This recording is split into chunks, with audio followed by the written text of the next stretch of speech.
Hello everyone. Today I'm going to show you how to transfer GCredit to GCash Wallet. First, open your GCash app and check your GCredit line.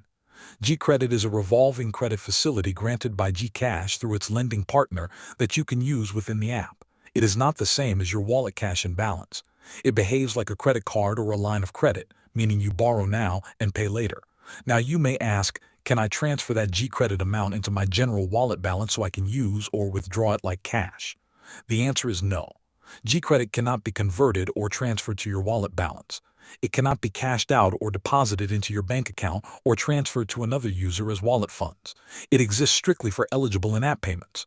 So how can you use your GCredit?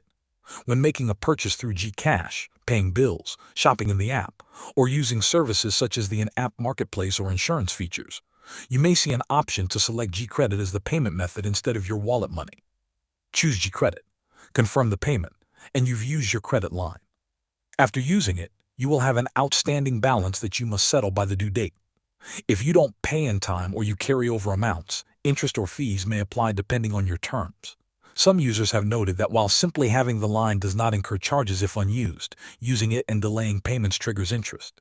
In summary, GCredit is designed for in-app payments and is distinct from your wallet cash balance. You cannot transfer it into your wallet. Thanks for watching.